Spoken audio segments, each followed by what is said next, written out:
views and opinions expressed in this program are those of the participants and do not necessarily reflect the views of BronxNet or the program underwriters. Hola, everyone. Welcome to Open, the one and only show bringing the best of the Bronx, New York, and the world straight to you. I'm Rhina Valentin, your hosty Café con Leche every Friday. Here's what's coming up in today's show. Leading things off, we'll learn about an internationally renowned artist, Pia Camils' newest project, Here Comes the Sun, a fabric sculpture created for the iconic rotunda at the Guggenheim Museum in honor of their 60th anniversary. And after that, we'll find out about the second annual Bronx Dance and Drum Festival, celebrating the Afro diaspora within the community. And we'll even have the opportunity to discuss, the significance behind this year's theme, crowns. And then we'll speak to the Bodacious Bijous founder, Diana Negron, about the inspiration behind creating her affordable handmade jewelry line. And then later on in the show, Bobby C brings us an up-to-date with the latest headlines in the world of sports. And lastly, this week's Open Artist Spotlight features the electric sounds of 12E, an upcoming band from the Bronx who will perform their music on our Open Artist stage. So sit back y prepárate. All this and more is headed your way because now we are officially open.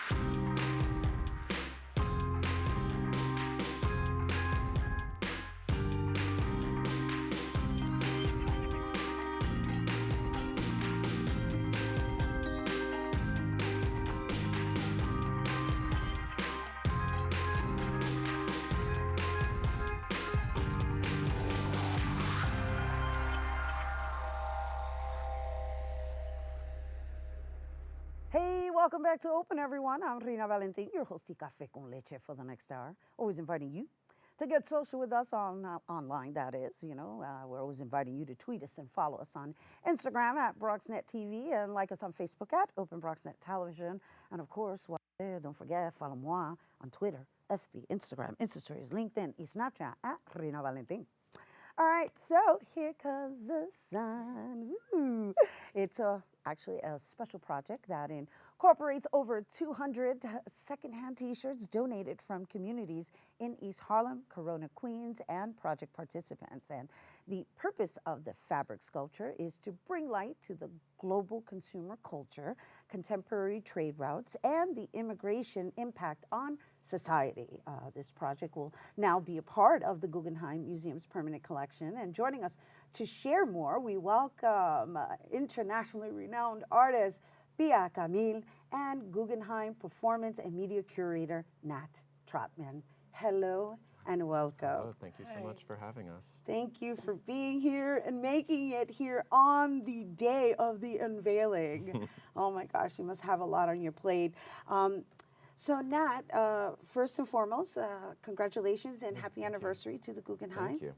And if you would just share with everyone a little bit about the Guggenheim and its history. Sure. So the Guggenheim, as you said, our building turned 60 years old this year. We're a museum of modern and contemporary art, so focusing on the 20th and 21st century, and that includes artists who are still making work today, people like Pia. Although our reach as a museum is international, we try to show art from all over the world.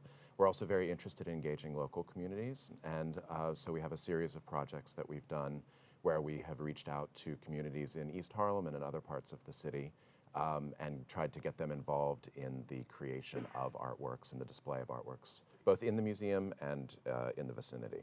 And so, as far as Pia's work being commissioned, so how did that come about? Well, it is the 60th anniversary of the building, and we were thinking about our beautiful Frank Lloyd Wright space, we're so lucky to have this incredible and unique building to show our art within. And we wanted to find a way to bring people into the museum and to sort of create new forms of access, both for artists from other areas of the world, but also audiences. And so Pia was a perfect fit to bring all of these things together through this new piece. Well, congratulations to you, Pia. This is a really big undertaking. So let's start with your style and welcome. Welcome here. I mean, you're hailing all the way from Mexico. And what I find interesting about your artwork is the symbolism behind it. So in all of your work and practice, why have you chosen to do like fabric sculpture? Let's talk a little bit about your background and what inspires you. I trained as a painter since I can remember. I've been drawing and painting, and it wasn't until maybe 2009 that I had a art band with friends of mine, and we would dress up and do all the costumes and set designs for it. And I think there something triggered, and I started working with fabric from that point on. And I like it just because of its flexibility, its relation to the body, and what it's allowed me to do in terms of outreach, just getting more people involved in the work. And so you work a lot with tie-dye, right? And colors and symbolisms, right? I believe we are showing an image of your La Virgen de la Guadalupe, which we're looking at right now.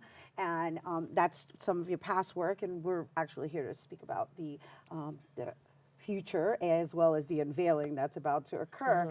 And let's talk a little bit about that process and your involvement with the East Harlem community as well as the Queens Museum community, and how that worked out for you basically because you're all the way in Mexico. So that was an interesting process, right? Yeah, so for me it was important that it would be a project about exchange. So not only with my relation to the institution, but also with the communities, in mostly Latin American communities in different areas of New York. And so what I proposed to them is, why don't we reach out to the communities and ask them to donate a T-shirt that represents them. And in exchange, we would get them passes, free passes for the museum. And the idea is that I got the T-shirts sent to me to Mexico City. We tie-dyed them and altered them to some extent, and we sewed them up into a big circle that measures almost approximately 12 meters in diameter. Not sure what that is in feet. Okay, and so that's big. How about that? We'll just say really big. I mean, especially if it's going to fill the rotunda, right? Yeah, that's the idea. That's a really huge space. And so I understand you work with seamstress, right? And yes. So let's talk a little bit about how you choose those individuals as well. Because Definitely. they're artists in their own right. Definitely, so much so. I've been working with them for 7 years, and it's a family in Iztapalapa, which is a suburb next to Mexico City. And I work in that area quite a lot both to gather my materials, but also we're trying to impact those communities in a positive way. So they're a very highly active family that has done a lot for their community. And so I propose the work a little bit as a community environment where we all sort of share and take part in the work. Yeah, and it's quite the spiritual experience too. Yes. And then let's talk about the event that's going to occur this Friday. I mean, I think we covered everything regarding the process leading up to this Friday, or I should say Friday, November 8th. Yeah. And how you've now chosen to have children bring out the sun. My daughter being one of them, Yes. which I'm so thrilled about. And thank you for having us. No, I think it's the children aspect is to try to engage with the community, not only through the donation of the T-shirts, but actually have some sort of presence. And for me, well, I'm a mom of 2 kids, and I thought that would be a very nice way to activate it. So we're going to get the choir of kids sing the famous "Here Comes the Sun song," and at the same time, we're going to try to bring the work out into the public and have them wear the T-shirts. And the sun, for me, is an important element, both because of its relation to the building, the sun being an important element for the architect Frank Lloyd Wright, but also a sign or the symbol of a positive message specifically related to the Latin American immigrant communities. And so just to be clear with everyone, when she says wear the t-shirts. She's referencing all of these t-shirts being sewn together and like about 100 people activating it by putting their heads through the t-shirts and raising the sun with their bodies. And literally forming the circle of the sun in below the giant skylight of the museum so that it becomes all about circles and the spiritual experience. And then everyone is going to be around the ramps, and they're going to be looking down at the sun that's going to be activated by all of the participants, and it's going to be absolutely amazing, and I am so looking forward to it. Yeah, me too. Yes, and so thank you so much for bringing it here to our viewers. Are there any last words you'd like to share? Just that we're so grateful to be here and to be able to share the project on Open, and look forward to seeing it all come to fruition later tonight. Awesome. Thank you, Rhina. Thank you, Pia, and congratulations. Thank you. All right, once again, you guys, Pia Camils' Here Comes the Sun opening reception is taking place today, Friday, November 8th at 7:30 p.m. at the Guggenheim. The Guggenheim Museum is located at 1071 Fifth Avenue. For tickets, you need to visit guggenheim.org. We have to take a quick break, but when we return, we'll talk about a festival celebrating the art of dance within the Afro-diaspora culture. Don't go anywhere. Behold, the angry giant. Behold, the angry giant. Behold, the angry giant. Behold, the angry giant. It only takes a moment to make a moment. Take time to be a dad today. How can I help my daughter with her reading? Searching for help with Dachshund breeding. No. Let me try. Sarah's bright, but when she's reading, she has trouble sounding out words. Playing world music. What? I give up. Wait, I was trying to show you how Sarah feels every day. Frustrating, isn't it? Redirecting to understood.org. Join parents and experts at understood.org, a free online resource about learning and attention issues to help your child thrive.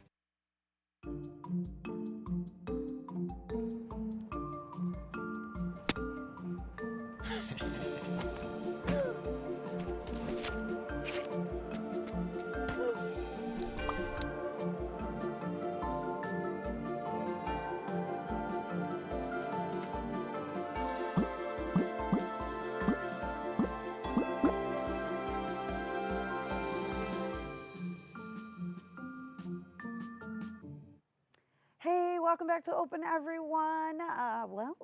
The Bombasso Dance Company, they're holding their second annual Bronx Dance and Drum Festival, celebrating the different cultures from the African and Hispanic diaspora. And the event brings everyone together, connecting the African presence of the Americas through dance and drum. This year's theme is Crowns, Fabrics of Resistance, and it pays tribute to the women of the diaspora who have kept their cultural traditions alive in the community. Let's take a sneak peek of the Bronx Dance and Drum Festival.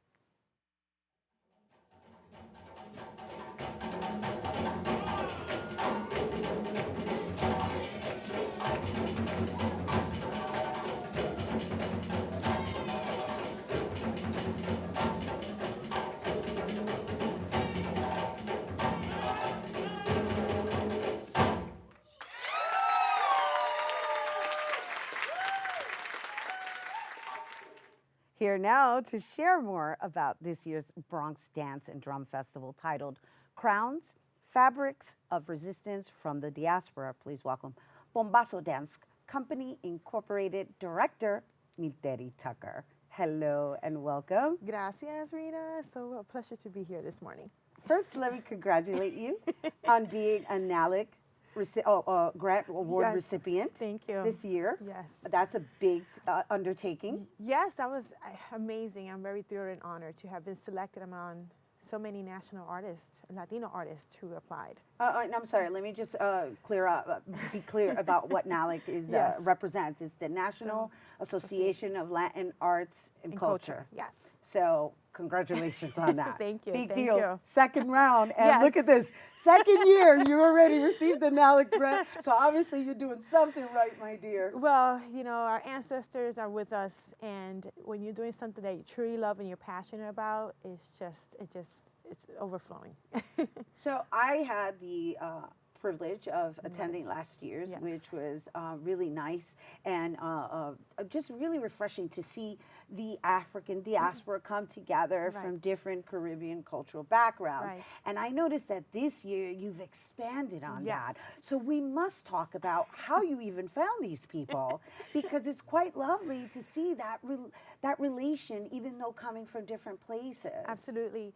I'm a lover of my passion of dance, and not only of my own culture, but of other people's cultures, appreciating. So when I'm not doing dancing bomba or dancing modern, I'm out there within other communities learning about their culture, specifically about their dance and drum patterns. Because for me, it's about uniting and seeing what do we have similar. And when we started the Bronx Dance and Drum Festival, first it started as a vision. It started as a dance workshop in 2014, where I had Garifuna, Peru, bomba. I started with 3, just a dance work within what we do in our mission. And to go from there to what we have now, it's just been a wonderful process. So gathering all of these beautiful talents and ensembles, it has been people that I worked with, people that I admired, people have been referred to me because it's not easy to find everybody, but I wanted to showcase and give light and a voice to those who we have not heard from or seen from before. And that I think it's dignified to see them on stage, because they're absolutely wonderful. Right, and so what I really appreciated in experiencing it last year is like the variation of the drum sounds, Yes. the variation of the dance that accompanies the drum sounds, Absolutely. and of course honoring the cultural background within that specific island or a folklore, right? And Absolutely. so I know this year you have, well, obviously there's going to be Afro-Puerto Rican because she's Afro-Puerto Rican, Yes. but you're also going to have the Garifuna again. Yes, the Chief Joseph Right. Chatoyer Dance Company. Right, Yes. which is Honduras. Honduras, Belize, Guatemala, and St. Vincent and the Grenadines, because they're a community. And then you're going to have African, right? Yes, we have for the West second Africa? time, West African Harame Dance Company, which is a Bronx-based dance company. And then you have Afro-Peruvian. I was like, what? Oh my God. Well, I've worked with Hector Ferreira, who is a talented musician. And actually, we met at another performance at Lincoln Center. And, one of my dancers is Puerto Rican and Peruvian, Cynthia Paniagua. So I said, okay, we just have to put y'all together and we're gonna create magic. And that's how that relationship came about, and that to find that community was very beautiful, because it's so rich. Peru is so rich, not only the indigenous culture, but the African influence is amazing. And part of this is also seeing how similar are we. Even though the drums may be different, the movements may be different, but there are some underlying connectivity there. And that's what the goal and the purpose is. And we also have this year Afro-Colombian. Afro-Colombian. No, I read. I was like, I was going bananas going, oh my gosh, look at this Bullar el lineup. Barrio, amazing, and Bullerengue. Bullerengue and Afro-Puerto Rican Bomba has a connection there too with one of our rhythms. And we also have Dominican Republic. That's right. Yes, Yogo Atabales. So they'll be doing a palo demonstration and dance. So it's going to be very, very interesting and very beautiful to see this So year. this palo too. Yes. Oh my yes, gosh. absolutely. I love palo. I love palo. And they're going to have like. Yes, the 3 yes. drums. Yeah, yes. because what are those drums called? The ones that are standing? Well, they have 3 different names. I think but the palo drum is very significant not only to the Dominican Republic but also to the Haitian community as well. Right. And we're going to have Haitian representation as well with one of our drummers. All right, I'm going to tell you, the only problem I have with your festival, my dear, is trying to keep seated, because it is so hard to just sit there and watch. Yes. I'm like, oh my God, I so just want to move. Well, that's what the drums do. The drums call us, right? The drums call us, and that's the response that the body has to move. And as last year we will gather at the end and create this unique jam that it's going to be amazing. And you call the audience. Well, whomever's interested. Right. And the festival also has, this year, we have free dance classes in Bomba, West African and Afro-Peruvian. And on Sunday, a drum circle. So anybody who's interested, you don't have to be professional. You have a drum, a percussion instrument, just come in. Okay, so what time is that? That's going to be the Drum Circle Sunday at 12 noon, Pregones Theater, and the free dance workshops starting at 12 noon, Saturday, November 9th at Pregones Theater. Okay, so the workshops, the dance workshops Yes. are going to be Saturday at noon. Yes, Saturday at right? noon. But the event itself happens at 7:30 in the evening. Exactly. So it's kind of like, go get your sweat on, Yes. go home, take a bath, and then you have to sit and watch. And then participate at the end. Right, and participate at the end. Yes. There's that opportunity at the Yeah. end. And then Sunday, it's go at noon, bring your drums, Yes. do that whole jam session. Yes. That is really going to be electrifying. 'Cause Yes. I could just visualize it, and I'm Yes. not even there. And then the show on Sunday is a matinee at 3 Absolutely. o'clock, Yes. and it's every single genre of the Afro diaspora that we And just this- discussed, which is right. going to be And there are many amazing. more, and that's what we hope the years to come to keep highlighting, because it's not just this particular, there's so many other more countries that we want to incorporate in the next years to come. All right, so we're almost out of time, but Yes. really quickly before we go, let's talk about the Crowns theme really quickly. Yes, Crowns is a project that I've been developing throughout the years. It's about the history of the pañuelo, of the tiñón, right? Usually it has like a negative connotation. It's not just for your bad hair days, but it's also what does it represent in our different Hispanic cultures, right? So, sometimes you use the pañuelo a certain way to certain activities, I mean, you're social wearing it activities. lovely right now. It's Thank you. absolutely stunning. Thank you. And it's also bringing to light, in our history, our African, this is part of our African culture, right? And part of our background. And sometimes it's not seen so much within our Hispanic communities, right? Or not exposed as much. So this is to bring a light of our personal experiences, going back references to our abuelas and to these warrior women who really, I feel, are the ones to keep these traditions going from one generation to another. Woo! My hairs are standing just listening to you. Congratulations.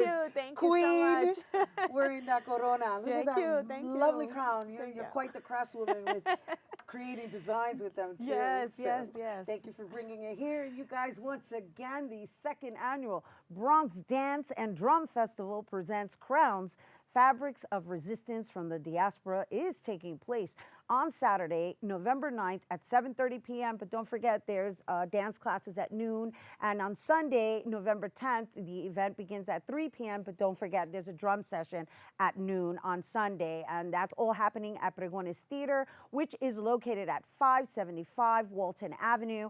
And for tickets and more information, you can go to pregonesprtt.org or you can go to bombazodancecompany.org. All right, we have to take a quick break, but when we return, we'll hear about a unique jewelry line that, it's all natural, so don't go anywhere. Well, Thomas, you've got pre-diabetes, but with more exercise and a change in diet, it can be reversed. I've tried exercising. It just makes me hungry for bacon. I love bacon, too. And who really likes to exercise? Not me. Me neither. Nobody. So we're good? What? Oh, you still have pre-diabetes. Big time.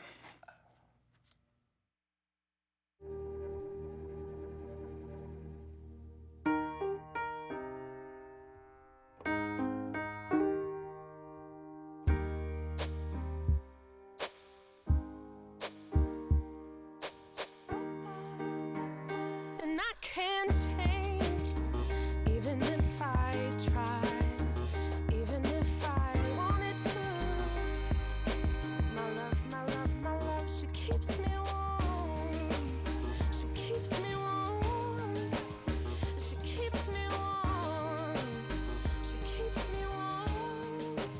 She keeps me warm. She keeps me warm. We are neighbors and best friends. I love my sister. My heart doesn't see race. Love is love. Our family is no less than any other family.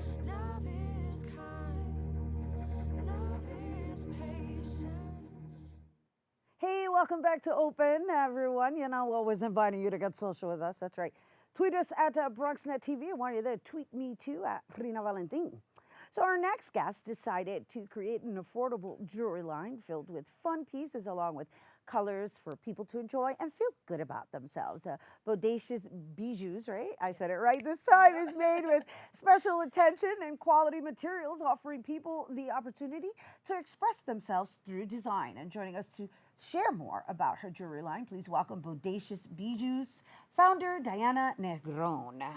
So let's start with the title of your jewelry line, which is a bit of a tongue twister.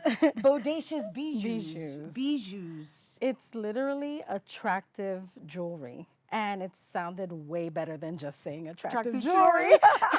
So, good call. Yeah.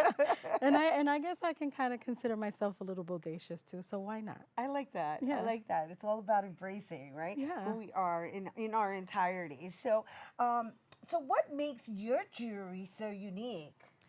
Well, I think it's more the design. I come up with ideas as I'm doing it. So I work a lot with polymer clay and I work with resin.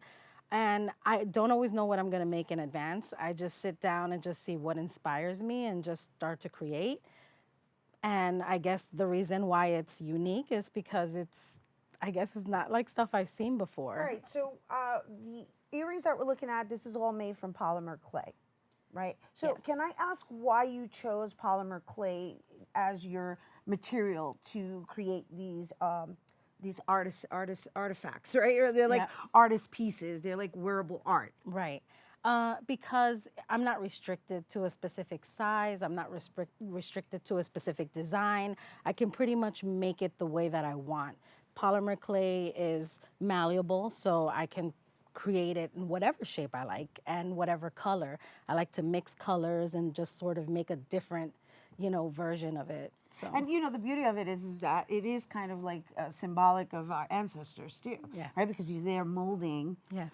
From nature, Yes. right? So just out of curiosity, are they heavy? Right, because you hear clay, and the first thing that comes to my mind is, oh, it's going to weigh the earring down. So may I? Yeah, of course, Okay, absolutely. So which Feel free. one? You can try whichever one you like. Let's do this one. Oh wow, They're light. Yeah, when you bake them, they become a lot lighter than when you're originally molding them. So that to me makes a huge difference. I don't want people having really extra bigger holes in their earlobes. And Right. I think that's important. Most of the time when I wear my earrings, I don't even feel like I have them on. So that's the great thing about it. Well, that is a big deal, right? Because there was that time, that era, and I also read that you were kind of inspired by the 80s, where back in the day where we would have to wear not we would have to, but basically it was the trend where we were wearing like those big hoop collar earrings and everything was about colors, and that kind of like faded. Yeah, absolutely. In high school, I used to always wear my jewelry to match my clothes.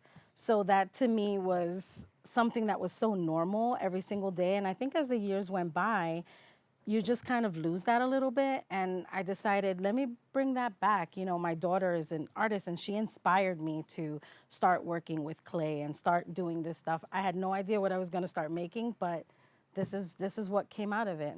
And I also understand that you were allergic to costume jewelry at some point. Yes. I'm just shopping around. While you're talking, I'm going, oh, this is really pretty. Look at this ring. I'm like, oh. So tell me about this ring.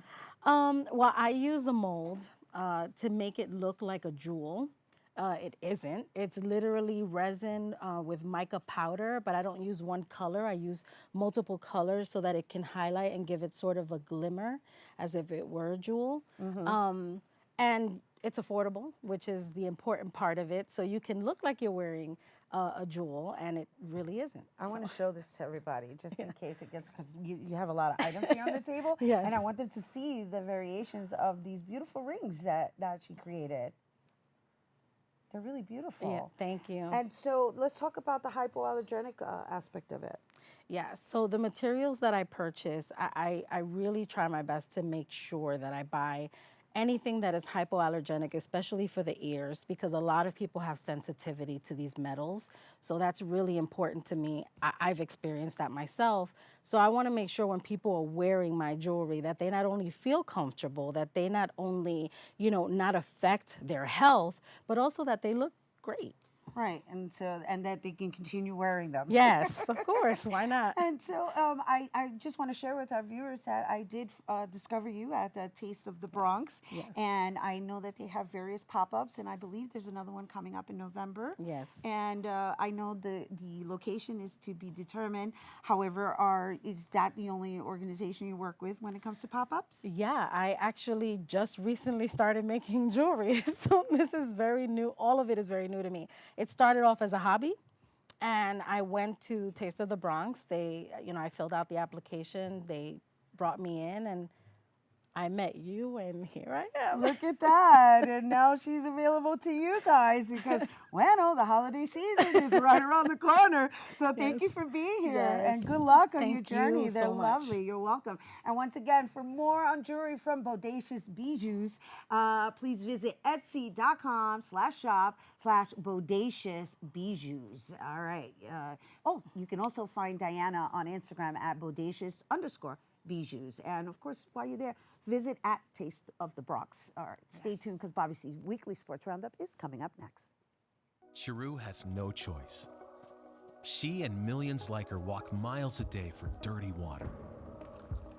But together, we can end their walk by providing clean water close by. Instead of spending hours walking to get water that makes them sick, girls can be in a classroom, and moms will gain back time to care for their families. Sons and daughters can grow up strong, finally free of sicknesses. It's true. When you just add water, you change a life. Learn more at worldvision.org.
The football season here in the Big Apple and perhaps major pro sports in general has gone down the tubes. We don't need bad omens to tell us about that, but Monday night, we got one.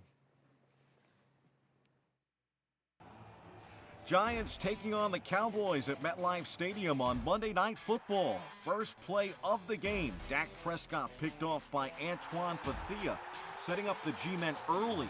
But with 3 chances inside the 10-yard line, the Giants were unable to capitalize, culminating with this misfire to tight end Rhett Ellison. Giants settled for the field goal. Early second quarter, Giants looking to get in the end zone. Daniel Jones drops back and finds Golden Tate, who hauls in a remarkable one-handed acrobatic catch at the 1-yard line. Flashes of OBJ in prime time also against the Cowboys. Jones then finds Cody Latimer for the 1-yard score. Giants take the 9-3 lead following the missed extra point. But here's where things would take a strange turn. With 5:40 remaining in the half, a black cat, yes, a black cat darts across the field, halting play. That was strange. I didn't exactly know what was going on at first, but yeah, you don't see that every week. Just over a minute to go in the first half. Prescott rolls out and finds Blake Jarwin, who goes 42 yards to the house. Cowboys pull within 2. With limited time in the second quarter, Jones throws a desperation pass intended for Darius Slayton, but Xavier Woods says, "I'll take that," giving Big D a chance to take the lead. The turnover allows a 52-yard field goal try for Maher, who converts right through the uprights. That makes it 13-12 as Dallas takes their first lead into the break. We go to the fourth quarter, Dallas leading 16-15, 3rd and 3. Dak showing off his wheels effortlessly, securing the first down. Then he finds Michael Gallup in the corner, amazing dive over the defender and the pylon. 23-15 Cowboys. Looking to seal the win, Dak connects with former first-round pick Amari Cooper, who gives the ball to a fan, gives the Cowboys a 30-18 lead. The Giants would need a miracle from their own first-round pick, Saquon Barkley, but they did not get it on this night. Barkley stopped for a big loss. Dallas outscored New York 34-9 following the emergence of the Black Cat. Cowboys win 37-18. Here are Shermer and Jones after the game. I'm disappointed we didn't do enough things to win the game. That's where I'm at. I'm disappointed we didn't win. I think everyone in the locker room is that way, and that's where it's at. Frustrating. It's frustrating to lose, but we got to make sure that we learn from it and we improve. And I think that's what we'll do this week. The Black Cat is still at large, by the way. Only good part of this Sunday showdown between the New York Football Giants and the New York Jets is one Big Apple football team is going to walk out of MetLife Stadium a winner. Projections have Gang Green favored, but who knows? 1 p.m. kickoff at the Meadowlands. That Monday night game kicked off the sports week locally. Fordham women's basketball stole the headlines Tuesday night with the kickoff of the college hoops season. The reigning A-10 champs packed the Rose Hill Gym. 3,200 came out to see the Rams square off against number 16 Notre Dame, last year's NCAA runners-up. The Irish prevailed 60-55 in a thriller. It came down to the buzzer. What a night in the Bronx, defeat aside. Here's Fordham women's head coach Stephanie Gately following the game. Just super proud of the kids. I mean, Notre Dame made that run in the second quarter, and I was a little afraid that they were going to kind of make a run out on us, and we didn't score for like 7 minutes in the second quarter, and I think once we gained our composure and once we cut the lead down, I think our kids finally realized and it hit them that they felt we could win that game. Who would have thought, other than the kids' game, that we would have this place like this? And that's a credit to everything that Nick did to get everybody here, and our marketing committee, and just the commitment from Fordham. And I want to thank all the fans, the alumni, and the friends of the program, because it was definitely a very special night. You can see more of Coach and the Rams right here on BronxNet. Check your local listings for the Ram with Coach Gately. More on the return of college basketball in the C-list. We shift gears to the baseball hot stove. No secrets here. The Yanks won the American League East, but after losing out on the pennant, are most definitely in the market for starting pitching of ace-like quality. CC Sabathia was that guy at one point for the Pinstripers. He's retired now, but he could help the Bombers find his replacement. Sabathia was on his podcast the other day, and he talked about how he's been lobbying Garrett Cole to sign with the Yankees, which could be effective given that he has some special insight to this whole thing. Sabathia, like Cole, is from California. When he was a free agent after the 2008 season, there was widespread speculation that he preferred to sign with a California-based team. A 7-year, $161 million contract offer from the Yanks persuaded him to head to the Bronx instead. Sabathia said that a similar approach could do the same for Cole. In other words, pay the man. Reports have the Yanks eyeing Mets free agent pitcher Zach Wheeler as a potential fallback. Other top free agent ace, Madison Bumgarner of the San Francisco Giants, appears to be the primary target of the Atlanta Braves, while World Series MVP Steven Strasburg is said to be a priority for the champion Washington Nationals. CC is making a pitch for free agent hurlers. Former Yankee ace David Cone was making a pitch to be the man in charge of them. Cone was among the candidates for the vacant pitching coaching job with the Yanks, but it appears that job is now going to Matt Blake. In the process, the Yanks have poached one of the key cogs in the Cleveland Indians pitching development machine as the replacement for longtime coach Larry Rothschild. Blake, who was promoted 2 days ago by Cleveland to Director of Pitching Development, adds a coach well-versed in analytics and progressive pitching philosophies. New faces, old faces, maybe some changes in the coaching staff, but sure sounds like we could have a familiar one back in the Bronx in the outfield. The Pinstripers and Brett Gardner have already begun talks about a new contract. A new arrangement between the two sides would bring Gardner back to the BX for at least a 13th season. The 36-year-old had a career year at the plate in 2019, hitting .251 with 28 homers, 26 doubles, 7 triples, and 10 steals. Time for some quick hitters. The Knicks are in Dallas tonight to face the Mavericks and former star Kristaps Porzingis. Knicks fell to Detroit 122-102 Wednesday night. Speaking of NBA reunions, Bronx native Kemba Walker was in Charlotte Thursday night. The new Boston Celtics squared off against his former team, netting 14 points in a win and an emotional evening for the New York City guard. He got a standing O in Charlotte, well deserved.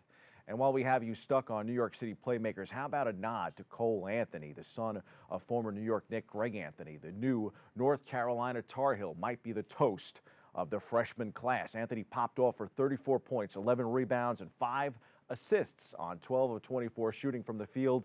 And his first college game, Anthony was born in Portland, but played some of his high school basketball career at Archbishop Molloy. He considers his hometown Briarwood, New York. Sure sounds like the Big Apple's next hoops star. Meanwhile, as for the other NBA local team, the Nets are in Portland to face the Trailblazers tonight. Just a coincidence there. On the ice, the best team in New York right now is the Islanders. They have won 10 of 11, but couldn't keep the 10-game winning streak alive last night, falling to Pittsburgh 4-3 in overtime. Nonetheless, a sensational start to the 2019-20 NHL campaign for the Isles. The Islanders host Florida Saturday afternoon. The Rangers topped Carolina 4-2 Thursday night. The Devils lost 5-2 to Calgary. New Jersey returns to action tonight against Edmonton, while the Broadway Blue Shirts skate again Sunday at the Garden when they welcome the Florida Panthers. In college football, injured Alabama quarterback Tua Tagovailoa has a good chance, quote-unquote, to play in the Crimson Tide's Saturday home game against top-ranked LSU if he continues to progress, working his way back from injury. Prime time could be heading back to Florida State. Pro Football Hall of Famer Deion Sanders has emerged as a candidate to fill their coaching vacancy. And in the MLS, Toronto FC has transformed into road warriors in the postseason. That could bode well for the Canadian side as they prepare to visit Seattle for one of the league's scariest assignments in Sunday's MLS Cup. Those are the headlines. We hit the C-list for a note on college basketball.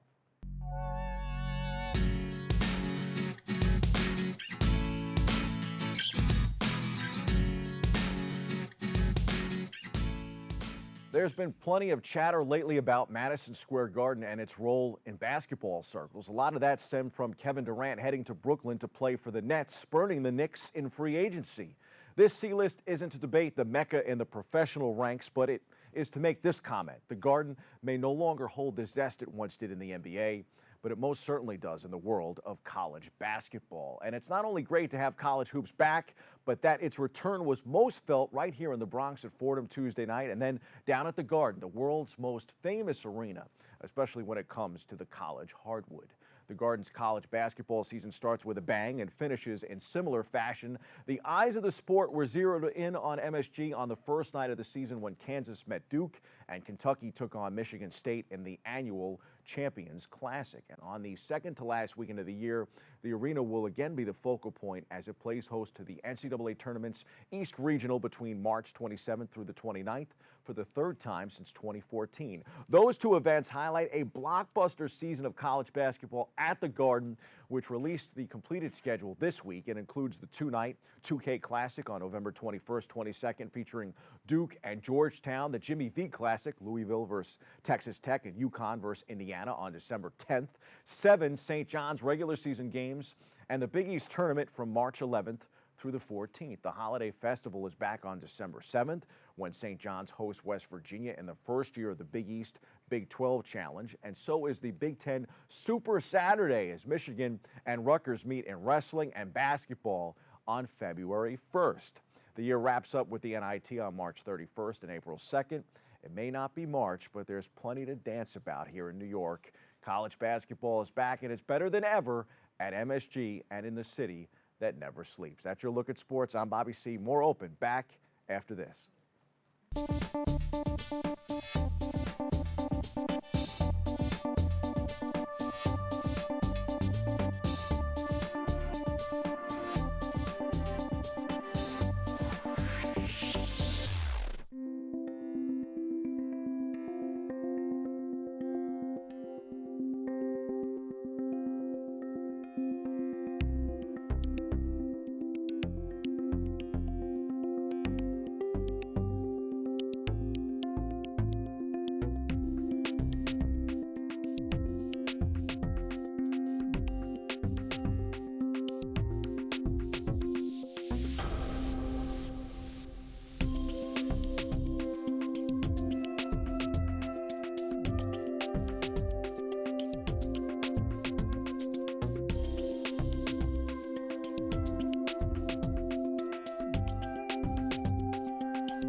back to Open. This week's Open Artist Spotlight features a dynamic group from the Bronx known for going against the grain with their unique sound. And the non-genre group has been heating up in the urban underground music scene and recently came out with their album Mixed AF.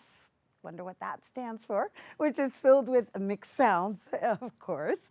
The group is also about making creative music while also being an inspiration to the Bronx community. And joining us to tell us more about their music, please welcome 12E members, Wicked Swami, Nee Illis, Tribal Florist, and Jess Lewis. Hello, 12E. Hey, hello. How you doing? Ooh. All right, so let's identify ourselves.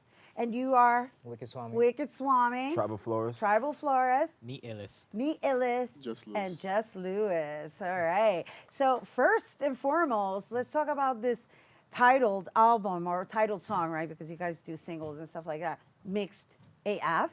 Right. Oh boy, who came up with that creative title? It was like a group of, we came up together pretty Yeah, much. we made it up because like we just bring a whole bunch of like genres together and like a lot of culture, you know? So Yeah. it just follows us. Everyone tells us that we're mixed AF and then we just took it in, you know? Right. No, I get it. You know, it's kind of interesting. You know, we live in this world where everybody speaks in acronyms, and you know, just in case everybody's wondering, you know, look up what AF stands for, and you'll understand what I'm asking. All right, but we're gonna move on to the title of your group, right? 12E. Where did that name come from? 12E is home. 12E is the nucleus of what happens, where it happens, how all the magic gets created too, in terms of music, production, everything. 12E is home base for sure. Home base. Yes. Home base. That's interesting. Home base to you. Is it coming from a numeric aspect, or 12E is, from what I understand, a place where you used to rehearse, or maybe continue to rehearse? Yeah, 12E is my apartment. Uh-huh. So our neighbors used to always ask, when are we going to rehearse again? Because we used to make a lot of noise in the building and they really liked it. So we came from the aspect of, all right, since everybody knows apartment 12E, I guess we're 12E now. Hey, I want to know what building you live in. It seems like a really cool building. Instead of them banging on walls, they're like, hey, when's your next rehearsal? That's kind of dope. Well, it obviously speaks volumes for the work that you're presenting and producing. So let's talk about this non-genre and what that means to you. I mean, obviously, you're all from cultural backgrounds, different cultural backgrounds. So do you mind sharing where you're from, what your ethnic background is? Do you want to start, Justin? Yes. I'm born in the Bronx, but my parents are from Peru. You're from Peru, yeah. And Nee Illis. Yes. So I was born in the Bronx too. Only one of my family born in the Bronx, but I'm Filipino. Ah, yes. Interesting. So you're like what, third generation? Just about, yes. Yeah, right. Because you say you're the only one born in the Bronx. Everybody else came from back in the Philippines for sure. Right, from the Philippines. That's what's up. I like that. And also from the Bronx, Mhm. but my parents are from the Dominican Republic. Yeah, so I got that Spanish, you know. Yeah, you got that Latino stuff going on there. Se nota, se nota. And what's your name again? Wicked Swami. Wicked Swami. And what that name? That I don't know. Like, where'd that come from? I actually got it off of a Wu-Tang name generator online. I know Childish Gambino got his name from that. You know, Donald Glover. I put my name in there and I got Wicked Swami, and it just stuck. That's what's up. And so, what's your cultural background? Your ethnic I'm from the Bronx as well. Parents born in the Bronx as well. I mean, I'm African American, guys. Yeah.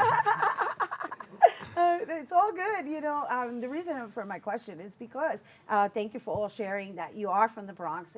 And it's just a beautiful thing to see that although you come from these different cultural background upbringings and, you know, you're all of different ethnic descents, it's lovely to see that you're able to come together as a group and not just sing your own non-genre music, but be together as this multicultural group and finding similarities in your differences. And so, in essence, you all become one voice coming from different backgrounds. And basically, you know, in my opinion, the United States is a nation of immigrants. It is. Yeah. Of course. Yeah. And so, talk about the non-genre category in which you identify your group to be. The non-genre, You want to go for it? I was just going to mention that we all come from different backgrounds, not only culturally but musically. I come from I started off playing like metal music. Neil has started playing classical music when he in his upbringing. Mhm. Carlos is like more of a rock, upbringing as well. And, Wicked Swami is also comes from like an R&B hip hop kind of background.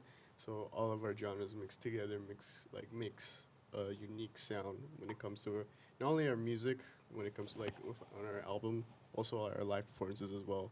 We bring different vibes. It's like eclectic within the actual sound, Yeah. right? So in one actual song recorded, right? And normally it's kind of like, oh, okay, there's this sound and then there's that sound, but you guys fuse it all together. Yeah, we try to bring everything together. So how do you guys do that? Like, do you jam together, or is there a lead person who produces the sound and the lyrics? Like, how does that work?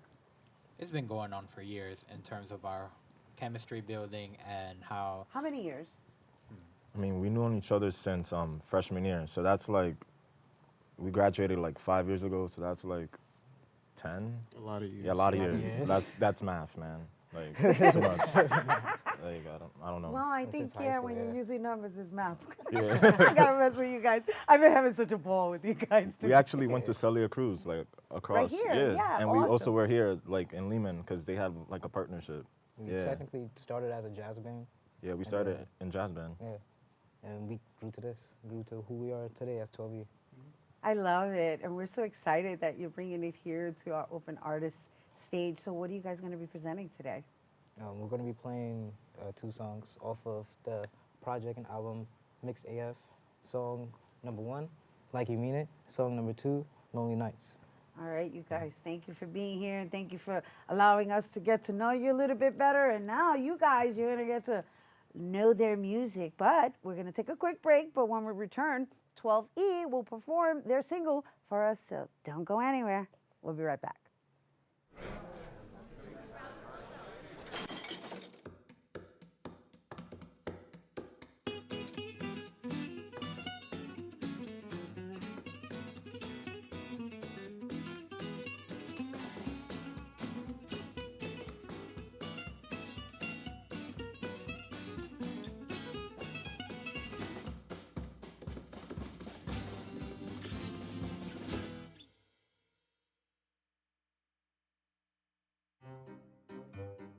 You think getting dumped by text is harsh? Try getting dumped by a tennis ball. My ex-owner drove me out to the woods, yelled fetch, and by the time I brought the ball back, he was gone. Yeah, I was pissed. But the folks at the shelter helped me let go of my anger. I learned coping skills, like taking it to the hole. Boom! Now I'm ready to fetch again. But how about I throw and you run and get it? Hey everyone, it's now time for this week's Open Artist Spotlight.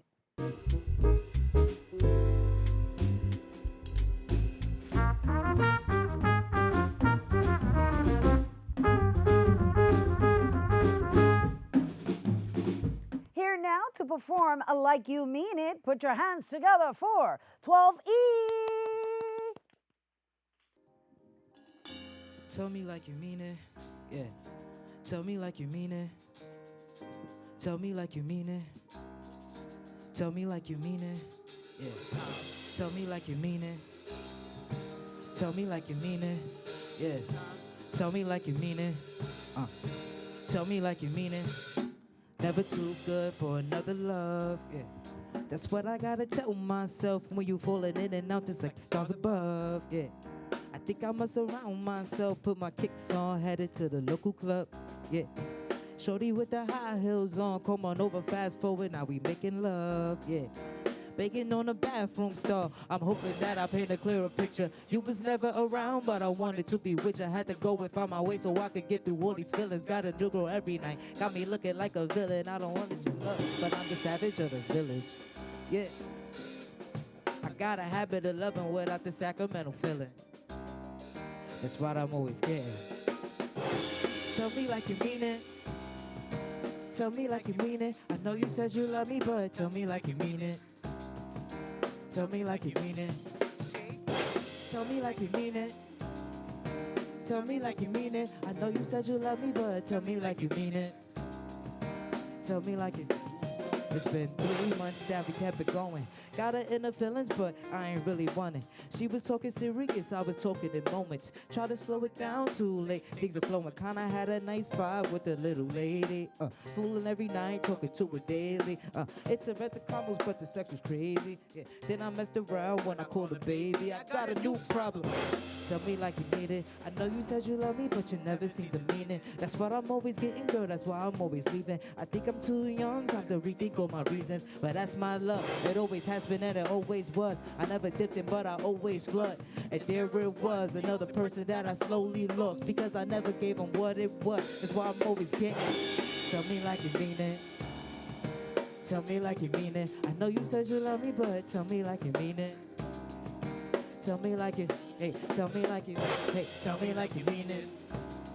Hey, tell me like you mean it. I know you said you love me, but tell me like you mean it. Tell me like you, tell me like,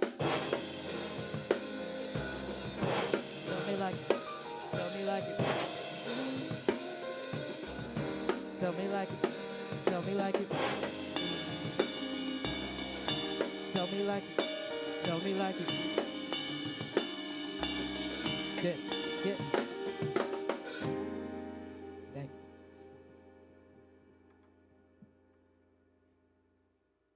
Woo! Ouch! Ouch! Yes, y'all got your own thing going on. 12E, everyone. Lovely. Thank you for blessing our open artist stage. And you guys, 12E Music can be found on musical platforms such as Spotify, Apple Music, and SoundCloud. And of course, you can check them out on Instagram at 12ENYC. And bueno, mi gente, that's our show today. And thanks to all our guests for coming through, and to you, our viewers, for tuning in. If you missed any part of the show, you can check out the Recablecast tonight and 24 hours a day at BronxNet.tv. I'm Rhina Valentin, and from all of us here at Open, may the universe provide paz, prosperity, y amor. And we're going to leave you with some more of 12E.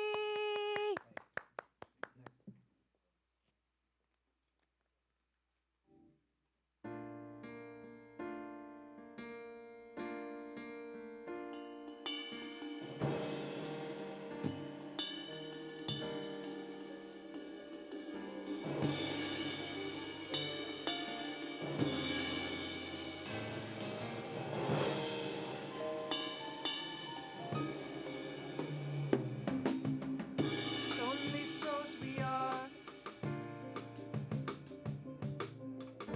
No one there for miles. Only choice we got is hold on to the ones that will be there at night.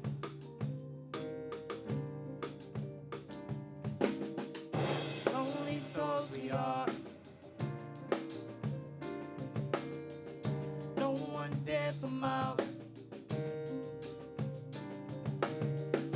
Only choice we got is hold on to the ones that will be there.